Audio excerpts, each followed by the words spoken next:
They gave us seats in the third row. They told us we were going to see a talk show. They told us we would laugh, clap, go home and sleep. That was the plan. That was the promise. Nobody told us we were about to witness something that would make national television history. Nobody warned us. Nobody could have. Because what happened on that stage, under those lights, in front of 28 million people, was not planned. It was not rehearsed. It was not supposed to happen. And once it started, nobody could stop it. I was 23 years old. I worked as a mail clerk in downtown Los Angeles. My girlfriend had won the tickets from a radio contest. She thought it would be a fun Friday night, something to tell her friends about on Monday. Instead, I did not speak for 2 days. My hands shook for a week. I lost 6 pounds because I could not eat. My girlfriend thought I was having a nervous breakdown. I was not. I was trying to process what my eyes had seen, what my brain refused to believe, what 28 million Americans watched happen on live television, and yet somehow the full story has never been told. Until now. NBC Studios, Burbank, California. November 19th, 1971. Friday night. The Tonight Show starring Johnny Carson. Studio 1. 468 seats, every single one filled. The air smells like cologne and cigarette smoke and nervous electricity. Backstage, a floor manager named David Rowan is standing in the wings holding a clipboard that has been rewritten 4 times tonight. His shirt is soaked through with sweat. His hands are trembling. He has worked on this show for 4 years. He has handled every crisis live television can produce. Tonight, none of that experience matters. Tonight, he is watching 2 forces of nature exist in the same building, separated by 40 feet of corridor, and he is waiting for the collision that everyone backstage knows is coming. In dressing room 1, there is a 31-year-old man from Hong Kong who weighs 135 pounds. His name is Bruce Lee. In dressing room 3, there is a 25-year-old man from Grenoble, France, who weighs 420 pounds. His name is André René Roussimoff. The world calls him André the Giant. And 47 minutes ago, André stood in the doorway of Bruce Lee's dressing room and said 7 words that changed the entire night. 7 words that made David Rowan consider calling the police. 7 words that made the production team rewrite the show 4 times. 7 words that, when Bruce Lee heard them, made him smile.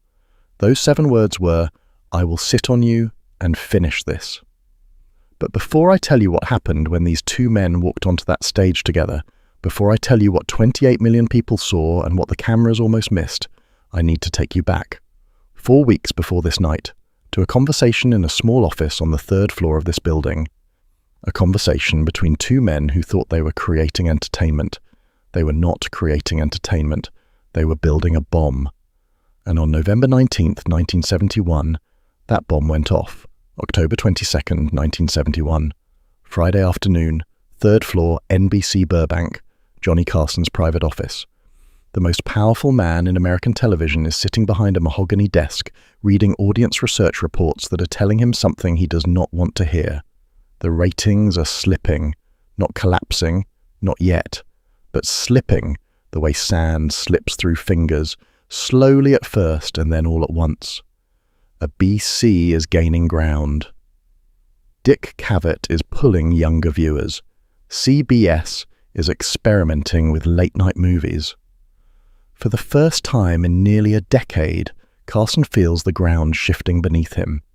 His producer, Fred de Cordova, is sitting across from him, watching Johnny's face the way a pilot watches storm clouds on the horizon. Fred has been in this business since 1944. He has survived every change, every revolution, every shift in American entertainment. But he has never seen this expression on Johnny Carson's face. It is not worry. It is hunger. The hunger of a man who has been king so long that he has forgotten what it feels like to fight for his throne. And now, suddenly, he remembers. And the remembering excites him in a way that frightens Fred. "I want something that scares people into watching," Johnny says. "Not a celebrity interview, not a comedian doing 5 minutes. I want something that feels dangerous, something where the audience at home genuinely does not know what is going to happen next, something primal." Fred shifts in his chair. The word primal is not a word that television executives like. Primal means unpredictable. Unpredictable means liability. What are you thinking, Johnny? I am thinking about Bruce Lee. Fred nods. Bruce was on the show 8 months ago. The audience response was extraordinary. The switchboard lit up for 3 days. The mail was overwhelming. People wrote letters saying they had never seen anything like him on television, that he moved in ways that did not seem possible, that watching him made them feel something they could not explain, something between admiration and terror. Bruce Lee is not a man, one letter said. Bruce Lee is a warning. Good, Fred says. Bruce is available. He is in Los Angeles working on a Warner Brothers deal. We can have him back easily. But Johnny is not finished. He is standing now, pacing behind his desk, that energy in him that Fred has learned to both admire and fear over 2 years of working together. I do not want Bruce alone, Johnny says. I want Bruce next to someone. I want contrast. I want the audience to see something that triggers every survival instinct in their body. I want them to see a man who could kill you with his hand standing next to a man who could kill you by falling on you. And I want both of those men to know that the other one is dangerous. That is where the tension comes from, not from us, not from scripts, from them, from the reality of what they are. Who is the second man? Fred asks, though something in his stomach already knows. There is a wrestler, Johnny says. French. His name is André Roussimoff. They call him André the Giant. He is 7 feet tall, over 400 pounds. He is 25 years old and he is already the most famous professional wrestler in the world. He is selling out arenas from Montreal to Miami. And from what I hear, he has an ego that matches his size. He does not like being told someone is better than him. He does not like feeling like the second attraction in any room. And he absolutely does not like small men who get more attention than he does. Johnny stops pacing and looks directly at Fred.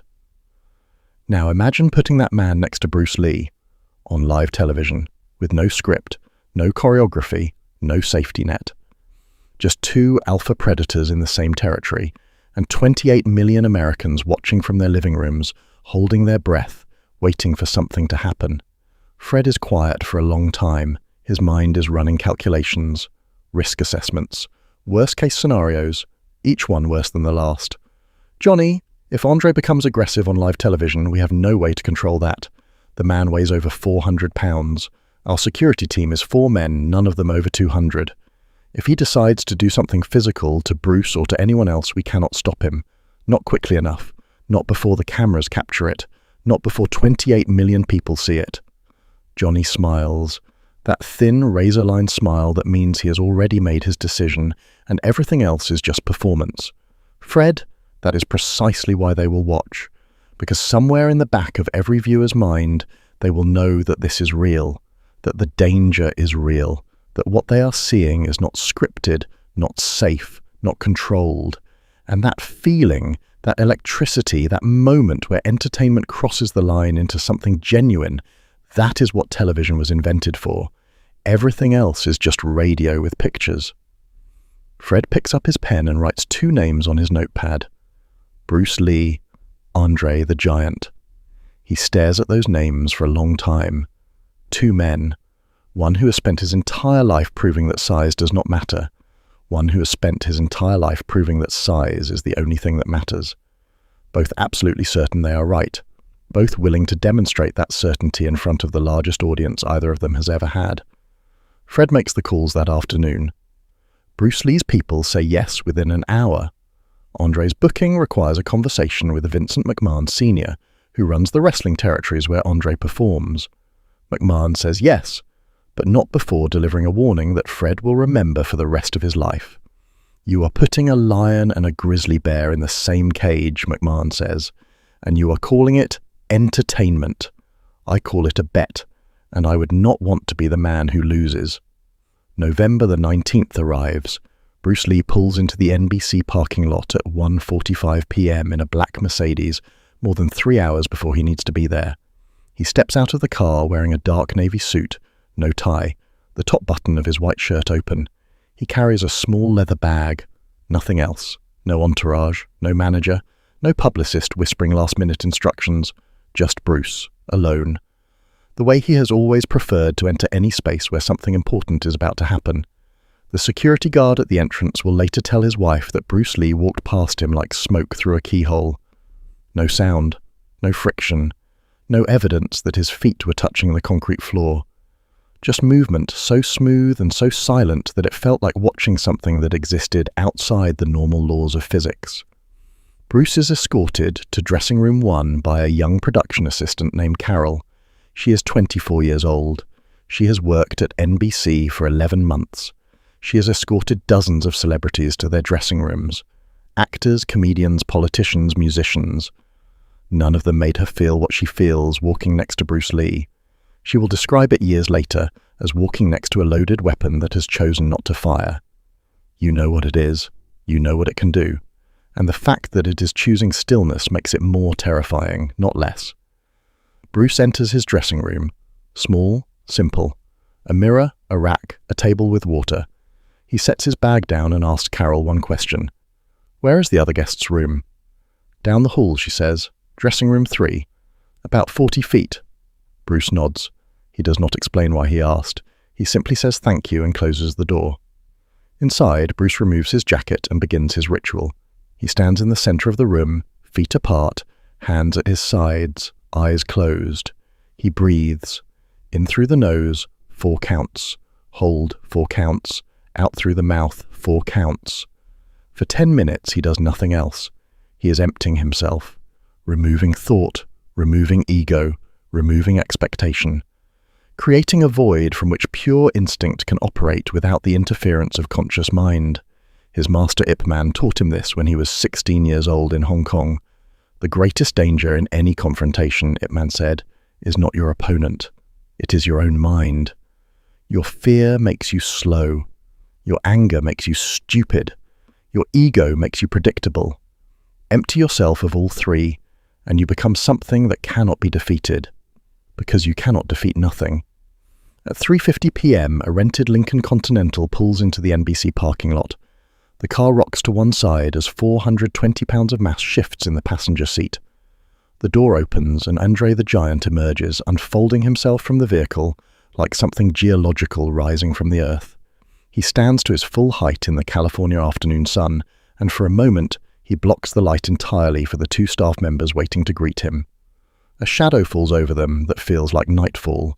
André is wearing a custom grey sport coat that required 14 yards of fabric, dark trousers, and black shoes hand-built by a cobbler in Montreal, because no manufacturer in the world makes size 24 dress shoes. His hair falls past his shoulders in dark curls. His face is dominated by a jaw so massive it looks carved from limestone. His hands hang at his sides like 2 dinner plates made of bone and muscle. His manager, Frank Valois, exits the driver's side carrying a garment bag and scans André's face the way a sailor reads the sky before a voyage. André's eyes are narrow. His jaw is set. There is a tension in his shoulders that Frank has learned to recognize over 3 years of managing this man. It is the tension of someone preparing for confrontation, not expecting it, preparing for it, wanting it. On the drive from the airport, André has been quiet. He spoke only once, 20 minutes into the drive, staring straight ahead through the windshield. "Frank." "Yes, André? Is it true that Carson called him the most impressive physical specimen to ever be on his show?" Frank hesitates. He considers lying, but André's hands are resting on his thighs, and Frank can see the knuckles whitening, the fingers slowly curling into formations that are not quite fists, but are not quite open either. Something between rest and violence, something waiting for a reason to choose. "I heard it from a producer," Frank says carefully. "It may not be exactly what Carson said. It may have been taken out of context." André says nothing for 30 seconds. The car fills with silence so heavy that Frank can feel it pressing against his chest like a physical weight. Then André speaks. 1 sentence.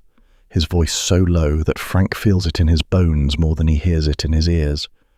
"Tonight I will teach him what impressive means." André enters NBC studios at 4:02 p.m.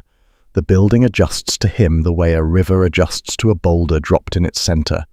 People move. Conversations stop. The air itself seems to compress to make room for something that was never meant to exist in spaces designed for ordinary human beings. He is shown to dressing room 3. The door has been widened. The chair inside is solid oak, built to hold 600 pounds. The mirror has been raised so he can see himself without bending. The table is stocked with 6 bottles of Chateau Margaux 1967 and 2 cases of Molson Canadian. André sees all of this. For one moment, something softens in his face. Someone has thought about him. Someone has considered what his life is like, how every doorway is a challenge, how every chair is a risk, how every room he enters requires him to make himself smaller than he is. This room does not ask that of him. This room says, "You are the size you are, and that is acceptable." André sits in the oak chair. It holds. He reaches for the first bottle of wine, pulls the cork with his bare hand the way another man would twist a cap off a water bottle, and drinks half of it in one swallow. He sets it down and speaks to Frank without looking at him. "What time does the little man arrive?" "He is already here," Frank says. André's hand freezes halfway to the bottle. His head turns slowly. His eyes change. They go wide, then narrow, then something else entirely. Something that Frank has only seen 3 times in their years together, and each of those times ended with someone being hurt. "He is already here," André repeats, his voice dropping to a frequency that Frank feels in his chest cavity. "He came early." Of course he came early. He came early because he is eager. He came early because he wants to prepare. He wants to stretch his little muscles and practice his little movements and make sure he is ready to impress everyone. André stands. The room shrinks. He finishes the wine bottle and sets it down with a sound like a gavel falling. "I want to see him." "André, no, not now. Save it for the cameras, for the 28 million people. That is where it matters." This stops André.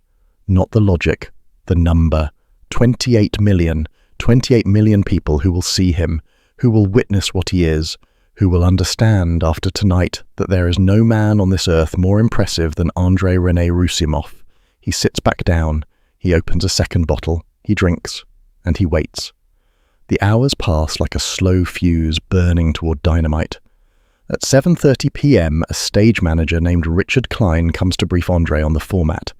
He tells André he is the featured guest, the main event, the highlight of the evening. Some of this is true, most of it is not. But Richard can feel the energy in that room like heat rising from asphalt in summer, and he knows that the wrong word could ignite something that no fire department in Los Angeles could extinguish. At 8:47 p.m. it happens, the moment that changes everything. André leaves his dressing room to use the bathroom. The bathroom is 40 feet down the corridor, past dressing room 1, past Bruce Lee's door. André walks down the hallway, each step a seismic event, the floor vibrating under his weight, framed photographs on the walls trembling as he passes. Staff members press against walls. The corridor clears the way a street clears when a truck with no brakes is rolling downhill. Bruce Lee's door is open. André does not intend to stop. He intends to walk past. That is his plan. But then he hears it. A sound from inside that room. A sound like the air itself is being torn apart. A sound so fast, so sharp, so violent that André's body stops before his mind gives the command. He turns his head. He looks through the doorway, and he sees Bruce Lee moving, shadow boxing, striking the air with fists that are not visible as fists. They are blurs, smears of motion, traces left behind by something moving at a velocity that should not be possible for human flesh. Bruce's feet leave the ground and return so quickly that he appears suspended. His body makes sounds as it cuts through the air, sharp, explosive exhales like small bombs detonating in sequence. André has fought 200-pound men. He has fought 300-pound men. He has lifted grown men over his head and thrown them across wrestling rings. He has never in his life seen anything move the way Bruce Lee is moving right now. And in that moment, standing in that doorway, filling it completely with his 420-pound frame, André the Giant feels something he has not felt since childhood. He feels afraid. But fear in André does not create retreat. Fear in André creates rage. André steps into the doorway. His massive frame blocks the light from the corridor completely. The dressing room goes dark for a moment, as if a cloud has passed over the sun. Bruce stops mid-strike. His fist is frozen in the air, not because he is startled, but because he has chosen to stop. There is a difference. A startled man flinches. A prepared man decides. Bruce Lee decides to stop. He turns slowly, deliberately, the way a man turns who already knew someone was there before they made a sound. His eyes meet André's. For the first time. Silence. 3 seconds of absolute silence that the production assistant standing 20 feet down the corridor will later describe as the loudest silence she has ever heard. 2 men looking at each other across a doorway, one filling the frame like a wall of flesh, the other standing in the center of the room like a blade balanced on its point. André speaks first. His voice fills the small room the way water fills a sinking ship, rising from the floor, covering everything, leaving no space untouched. So you are the little kung fu man, the one Carson thinks is so impressive. Bruce says nothing. He simply looks at André, looks up at him. His face shows nothing. No fear, no anger, no surprise, no respect. Nothing. A blank page, a still lake, a mirror reflecting nothing back. André leans into the doorframe. The wood groans under his weight, a sound like a ship's hull creaking in a storm. I have seen many impressive men, André continues. I have broken most of them. They come with their muscles, their techniques, their confidence. They leave with less, always with less. You will be no different. You are small, you are fragile. I could end you with one hand. I could sit on you and it would be over. Just that, just my weight on your chest. And every bone would crack, every rib would snap, and there is nothing your little kicks and little punches could do to stop it. Nothing. Bruce remains still. His breathing has not changed. His heart rate has not increased. His hands hang at his sides, loose, open, the fingers slightly curled in a way that only a trained eye would recognize as ready. Not tense. Ready. There is a difference. Tension is rigid. Readiness is fluid. Tension breaks. Readiness adapts. André waits for a response. He is used to responses. He is used to men backing away, stammering, apologizing, shrinking. He is used to fear. He feeds on it the way fire feeds on oxygen. But Bruce Lee gives him nothing to feed on. And this absence of fear, this void where terror should be, begins to unsettle André in a way that no physical threat ever has. Say something, André growls. His voice drops lower. A rumble, a warning, the sound a mountain makes before it becomes an avalanche. Bruce tilts his head slightly. 1 degree, maybe 2, a micro-movement that somehow contains more authority than André's entire 420-pound frame. Then he speaks. His voice is quiet, not soft. Quiet. There is a difference. Soft means weak. Quiet means controlled. Quiet means the volume is a choice, not a limitation. You said you would sit on me. Bruce's eyes do not blink, and it would be over. André's jaw tightens. Yes, that is what I said. Bruce nods slowly, as if considering this, as if genuinely thinking about it, as if André has proposed a mathematical equation and Bruce is checking the numbers. Then Bruce smiles.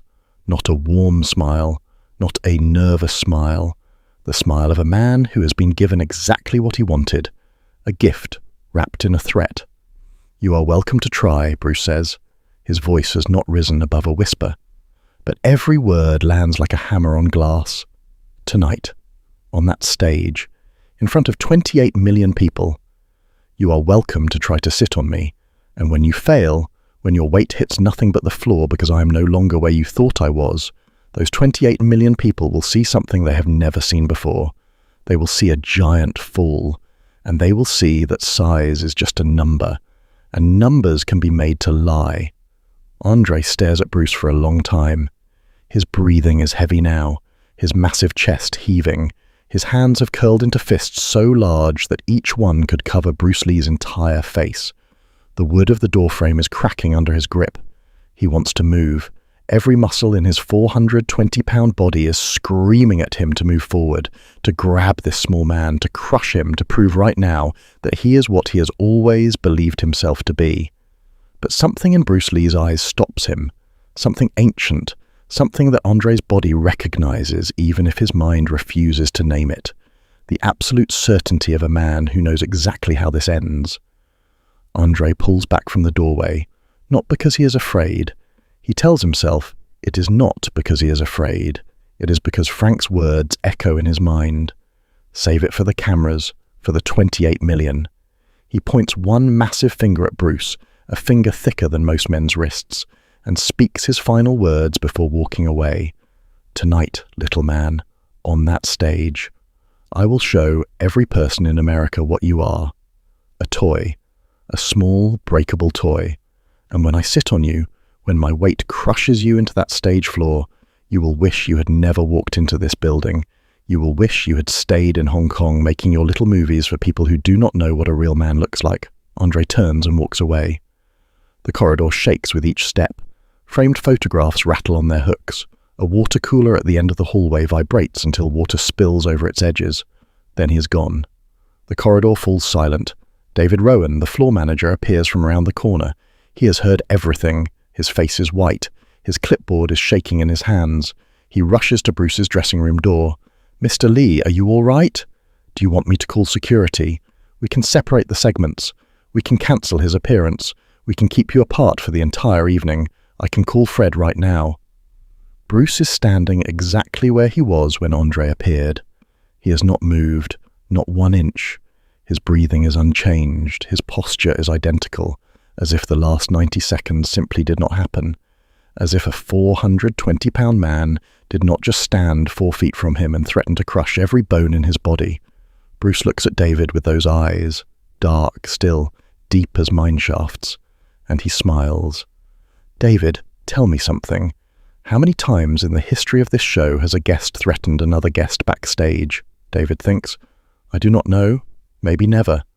And how many times has the show made television history?" David swallows. "A few times. Maybe 3 or 4 in 9 years. Bruce nods.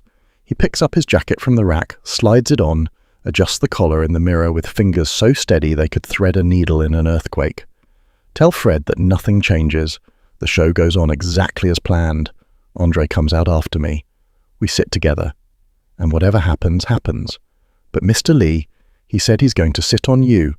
He said he is going to crush you on live television, in front of 28 million people." Bruce buttons his jacket. 1 button. Perfectly aligned.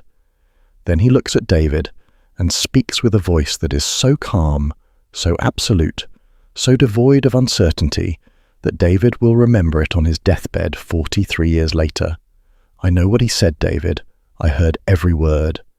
And I need you to understand something. That man just told me exactly what he is going to do. He told me his plan, his timing, his method. He told me everything. And a man who tells you everything before a fight has already lost that fight. He just does not know it yet." David leaves the dressing room feeling something he cannot name. It is not relief.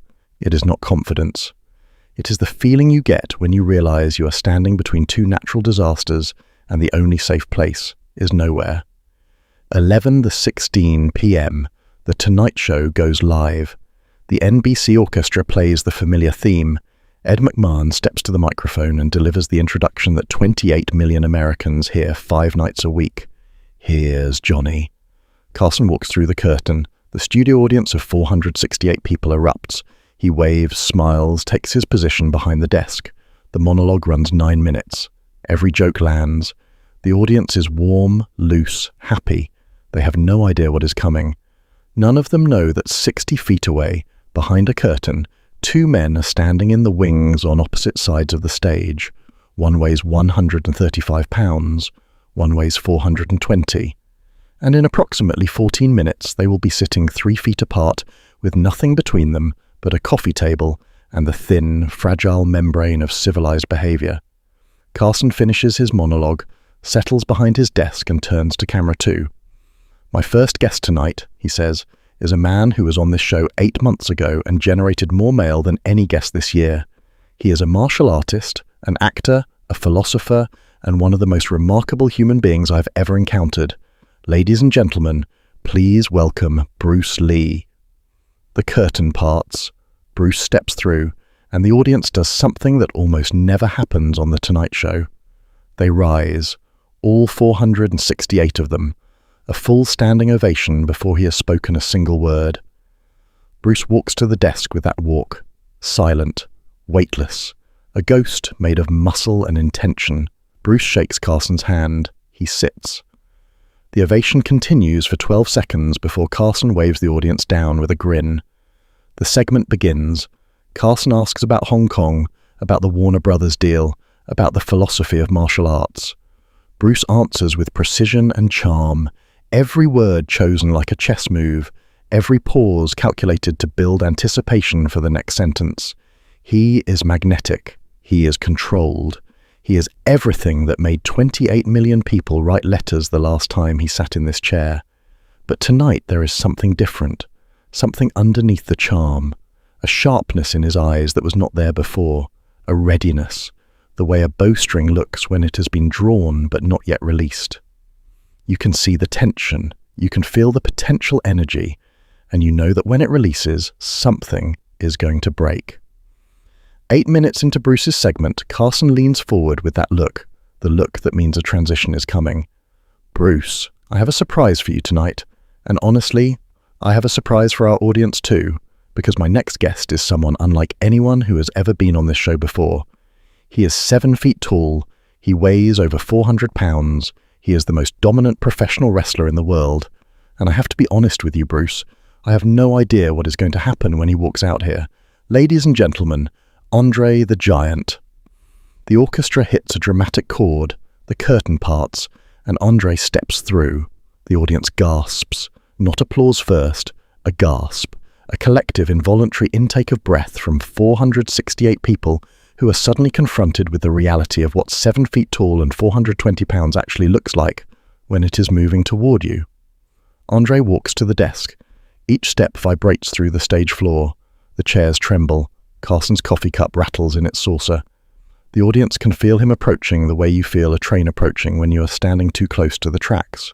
Not with your eyes, with your bones. André reaches the seating area. He looks down at the chair next to Bruce Lee. The chair looks like a toy next to him.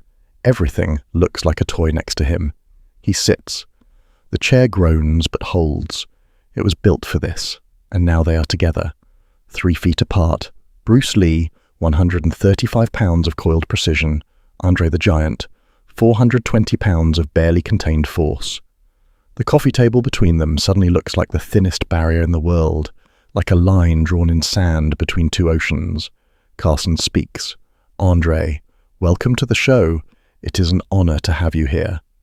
André nods, but his eyes are not on Carson. His eyes are on Bruce. They have not left Bruce since he sat down.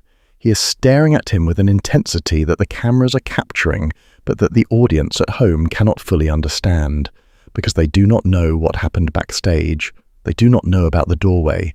They do not know about the threat, but they can feel it. America can feel it. Something between these two men is wrong. Something is loaded. Something is about to go off. Carson tries to direct the conversation. He asks André about wrestling, about his travels, about his life in France. André answers in short sentences, his French accent thick, his voice a rumble that the studio microphones struggle to fully capture. But every answer ends with his eyes returning to Bruce. Every pause becomes a stare. Every silence fills with something electric and dangerous. Then Carson makes his move. The move that will turn this from television into history. André, he says with that smile, that dangerous Carson smile, I have to ask. You are obviously one of the largest, most powerful men on this planet, and Bruce here is obviously one of the fastest, most skilled martial artists alive. I think everyone watching at home is thinking the same thing. What would happen if you two actually physically engaged? The audience goes silent. Not quiet, silent. The kind of silence that happens when 468 people simultaneously stop breathing. André turns to face Bruce fully for the first time on camera. His massive body shifts in the chair, which creaks under the redistribution of weight. He looks at Bruce with those eyes, those wide, dark, intense eyes, and he smiles. Not a friendly smile, a predator's smile. The smile of something that has just been given permission to do what it has been wanting to do all night. I will tell you what would happen, Johnny, André says, his voice filling the studio like thunder filling a valley. I would sit on him. Just that. I would put my weight on his little body, and it would be over. The audience laughs nervously. They think it is a joke. It is not a joke. Bruce knows it is not a joke. Carson knows it is not a joke. And André knows it is not a joke. And then André stands up. André stands and the stage shakes. The audience stops laughing. Every smile dies in the same instant, replaced by something primitive, something that lives in the oldest part of the human brain, the part that knows when a predator has begun to move. André turns his massive body toward Bruce. He is no longer performing for the cameras. He is no longer playing a character. His eyes are locked on Bruce Lee with the intensity of a man who has been waiting for this moment for 4 weeks, who has been drinking toward this moment, who has been building rage toward this moment the way a storm builds pressure before it breaks the sky apart. He takes one step toward Bruce. The stage floor groans. Carson's desk shifts half an inch from the vibration. Ed McMahon, sitting to the side, grips the arms of his chair. The studio audience collectively presses back in their seats the way passengers press back when a plane drops altitude without warning. André reaches down. His massive hand, a hand wider than Bruce Lee's entire head, moves toward Bruce's shoulder. He is going to grab him. He is going to lift him. He is going to do exactly what he promised in that hallway, in front of 28 million people, on live national television, and then Bruce Lee moves. What happens next takes 1.4 seconds. The studio cameras capture it, the audience sees it, but no one fully processes it until much later, when they replay it in their minds over and over in the days that follow. In 1.4 seconds, Bruce Lee is no longer in his chair. He is standing, not beside the chair. Behind André, 3 feet behind a 420-pound man who is still reaching for where Bruce was sitting half a second ago. André's hand closes on empty air. His fingers grip nothing. The chair is empty. Bruce Lee has moved from seated to standing, from in front of André to behind him, in a time frame that the human eye cannot fully track. The audience gasps, not a small gasp. A sound that comes from 468 throats simultaneously, a sound like all the air being sucked from the room at once. André freezes. His hand is still extended, still gripping nothing, still reaching for a man who is no longer there. He turns slowly, that enormous body rotating like a planet on its axis, and he sees Bruce Lee standing behind him, hands at his sides, breathing unchanged, face showing nothing except that smile. That calm, quiet, devastating smile that says, I told you exactly what would happen. You would reach for me, and I would not be there. The studio is silent. Nobody moves. Nobody breathes. Carson is leaning forward at his desk, his mouth slightly open, his eyes wide with something that is not performance. It is genuine shock. André stares at Bruce. His chest is heaving. His face is flushed red. His hands are trembling, not with fear, with the effort of containing something enormous inside himself, something that wants to erupt, something that wants to destroy, but he cannot, because 28 million people are watching, because the cameras are rolling, because somewhere in the back of his mind, past the rage, past the humiliation, past the shock of being made to grab empty air on national television, André René Roussimoff understands something that he has never understood before. He has met someone he cannot catch. And if you cannot catch something, you cannot crush it. If you cannot hold something, you cannot break it. And if you cannot break something, then every threat you ever made was nothing but air, just like the air his hand is still gripping. Bruce speaks. One sentence. Into the silence of that studio, into the silence of 28 million living rooms, his voice carries the way a blade carries through silk, effortless, clean, final. Size is just a number, André, and tonight 28 million people learned that numbers lie. The audience erupts, not applause, something beyond applause, something guttural, primal, electric, a roar that shakes the studio walls, a sound that the NBC audio engineers will later say piqued their equipment in a way they had never seen before on any broadcast. Carson breaks into laughter, the real kind, the rare kind, the kind that comes from genuine astonishment. He slaps his desk with both hands. André stands on that stage for 6 more seconds without moving. His face shows something that no one has ever seen on André the Giant's face before. Not anger, not humiliation, recognition. The recognition of a man who has just discovered that the world is larger than he thought, that there are things in it that his size cannot conquer, that there are men in it that his strength cannot reach. André nods, once, slowly. Then he turns and walks back to his chair. He sits down, he looks at Carson, and he says 4 words that the studio audience will remember for the rest of their lives. He is not normal. The audience laughs. Carson laughs. Even Bruce laughs. And somewhere in the 3rd row, seat number 7, a 23-year-old male clerk is gripping his girlfriend's hand so hard that she will have bruises in the morning. He does not know it yet, but he has just witnessed the greatest moment in the history of live television, and he will spend the next 50 years trying to find the words to describe it. He never will. Some moments are bigger than language. Some moments live only in the body. In the breath you did not take, in the heartbeat you skipped, in the silence before the world remembers how to move.